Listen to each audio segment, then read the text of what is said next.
Hello everyone. सबसे पहले तो मैं प्रकाश जी का शुक्रिया अदा करना चाहूँगा कि मुझे इतनी कमाल की कास्ट के साथ और इतनी कमाल के सब्जेक्ट के साथ मुझे कास्ट किया एज ए उजागर सिंह।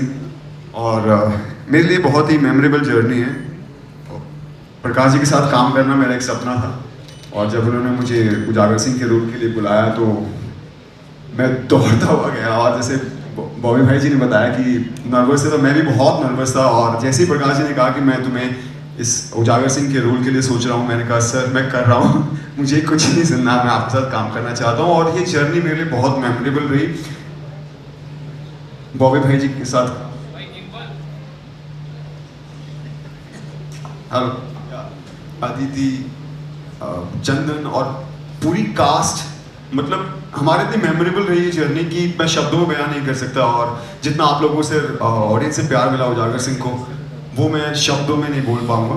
और ये जैसे आप जानते हैं कि हर इंसान का सबसे पहला क्वेश्चन ये होता है कि आश्रम 3 कब आ रहा है, और पार्ट 2। और हर पोस्ट पे या जो भी हम कुछ लिखते हैं ये पूछा जाता है कि आश्रम कब रिलीज हो रहा है। सो ये शो इतना कमाल का शो रहा है हमारे लिए, और हमारी इतनी मेमोरेबल जर्नी रही है। और उजागर सिंह जैसे आप जानते हैं बहुत डिलीजेंट पुलिस ऑफिसर है।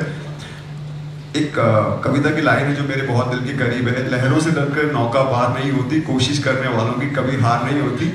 सो उजागर सिंह उसी मंत्रा को फॉलो करता है, और बस अपनी जर्नी में लगा हुआ है। आपको देखने को मिलेगा कि वो अपनी मकसद में कामयाब हो पाता है कि नहीं। आप शो देखिए, आपको बहुत पसंद आएगा। Thank you so much. As performers, as actors, as talent, आप सब अपने मकसद पे कामयाब हो गए। रिस्पॉन्स से पता लग रहा है। Aditi, this one's for you quickly, you know, if you were to talk about chemistry, अब मेरे को समझ में नहीं आ रहा यहाँ किसकी और कमाल की केमिस्ट्री है, आपकी, बाबा जी की, भोपा स्वामी की, या क्या हो रहा है? Talk to us about that. Limit के अंदर बात करना लिमिट के अंदर। Sir doesn't stop directing now what to do. So there are two things I would like to say. पहले तो मैं अभी भी डरी हुई हूँ। पम्मी हमेशा डरी हुई रहती है, लग रही है डरावनी, पर मैं पहले प्रकाश सर से डरी हुई थी क्योंकि मेरा वजन नहीं बढ़ रहा था। फिर मैं बॉबी सर से डरी हुई थी क्योंकि मैंने सारा लिट्टी चोखा खा लिया, और जो भी खाना अवेलेबल होता था वो मैं खा जाती थी। So there were two people who were always on my mind. One was Prakash sir and one was Bobby sir. So jokes apart, I think these two have really given me a lifetime of a opportunity to portray something that is so like Pammi starts with एक छोटी सी लड़की, और जहाँ से वो ये जो बन गई है अभी, मुझे भी बहुत हैरानी हो रही है देख करके। और एक और चीज़ I would really like to thank Prakash sir, like Bobby sir said, that this ashram caste became a family. And my father, who's no more, he was very, very happy and proud because I was shooting that time for this show. And I had a family to fall upon. And every evening हम जब मिलते थे, हम बातें करते थे, तो थोड़ा लोड शेडिंग हो जाता था। पर पम्मी आप किसी को भी लोड शेडिंग करने नहीं देने वाली है, बहुत स्ट्रेस देने वाली है सबको, जैसे आपने देखा है, स्पेशली बोबा स्वामी और बाबू जी को। So stay in tune, it's free, so watch आश्रम ऑन 27। चंदन भाई, उन्होंने तो कह दिया स्ट्रेस देने वाली है, अब आप बता दो क्या होने वाला है थोड़ा सा। Swami, congratulations! Thank you. Thanks. First, I would like to, because it's such a big part of an actor's journey for me as an actor, I would like to start with my boss, Mr. Prakash Jha. A very acclaimed filmmaker for ages, and to get an opportunity to work with him. I remember he going to his office way before Ashram one day to sort of ask for work, you know, like sir कि मैं आपके साथ काम करना चाहता हूँ। बहुत साल पहले की बात है। तो सर मिलने के बाद बोले कि, and he spoke to me in Bangla, you know, he can speak good Bangla also. So he spoke to me in Bangla. He said, একদিন হবে, আমি তোকে ডাকবো, like I'll call you one day. And years later, it was in 2019, around mid, when Shruti Mahajan, who sort of actually is a conspirator, who got all of us together under this umbrella of Prakash Jha, where I met Bobby sir, where I met Aditi, Darshan, Anupriya, Rajiv, Vikram, all the actors, Tridha, Anupriya. So we all got together under this huge shade of an umbrella called Mr. Prakash Jha. And that's where this journey started. Again, like Bobby sir, I went to meet him. He narrated me the story, and he said, "I want you to be the command-in-chief of this ashram, which is run by Bobby Deol." Okay, and it was such a unique story when I read the script. It was such a unique story. When I read the script, I finished it, and I met Prakash ji after that. I knew that it was going to be a great success. Not as an actor, but I thought that it was such a well-written, conceptualized show. And then the journey began, and I met Bobby sir. Bobby sir से मुलाकात हुई. Bobby sir मतलब वो दुनिया हंसना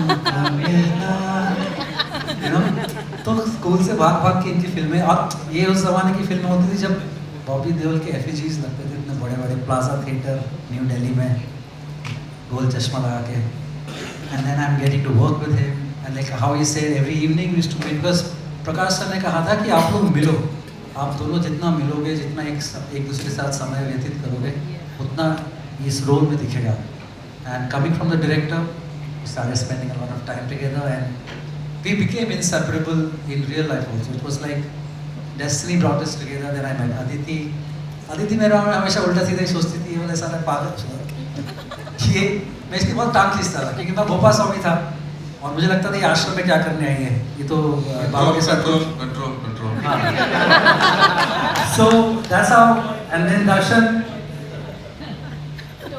I have known Darshan for a long time. Sorry, I'm giving a long answer. It's such an important part of this journey, and these actors have become an important part of my life.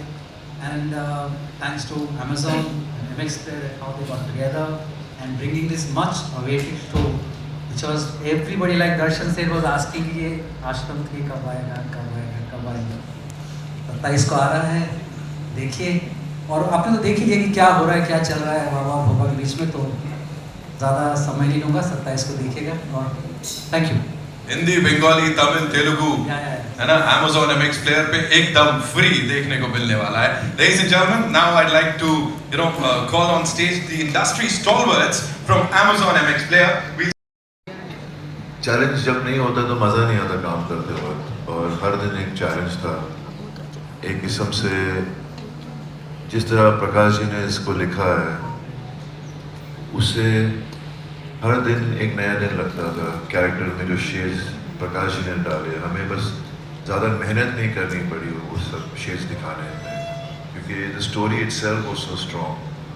सो शुरू में मैंने जैसे कहा कि मैंने सुनीता जी के साथ बैठकर 2 महीने तक डायलॉग सीखे, फिर आहिस्ता आहिस्ता आदत पड़ने लग गई. फिर क्या होता था कि हम शाम को बैठे होते थे होटल में, माधवी जो वहाँ है हमारे साथ, प्रकाश जी की राइट हैंड, वो बैठी रहती थी कमरे में. मैं जाता था, मैं बोला डायलॉग्स तैयार हैं, तो बोलती नहीं प्रकाश जी अभी भी उसको फिर से रिवाइज कर रहे हैं. मैंने बोला कब रिवाइज करेंगे, सुबह उठना भी है. लेकिन it was just amazing. The whole team was amazing. तो मतलब सबके साथ कभी ऐसा नहीं हुआ कि मैं मुश्किल में हूँ, मुझे कोई मुश्किल दिखी नहीं. और मुझे आज भी याद है ये जो सीन एंड में आता है, जो लास्ट डायलॉग आप देख रहे हैं मेरे और गोपा के बीच, उससे मुझे वर्टिगो हो गया था. और उनको काम ख़त्म करना था, तो मैं बहुत मुश्किल से उठा. मेरा पूरा स्टाफ मेरे कमरे में आ गया मुझे उठाने के लिए. फिर मैं माधवी के साथ बैठा नीचे जाकर. मैंने बोला माधवी तू बैठ मेरे साथ, ये सीन बढ़ती रहे क्योंकि मेरा फोकस नहीं आ रहा है, चक्कर आ रहे हैं. मैं माधवी के साथ बैठा, और वो काफ़ी मेमोरेबल डे है हमारी लाइफ में. उस दिन काफ़ी कुछ हुआ था हमारे सेट पर, लेकिन फिर भी प्रकाश जी जैसा इंसान, कोई और होता तो पैकअप कर देता, लेकिन Prakash ji is strongest person I have met. कि हम लोगों ने उस दिन 2 बजे तक रात के शूट किया और वो सीन पूरे किए. So it has been amazing being part of Prakash जी's Badnaam Aashram. Thank you so much.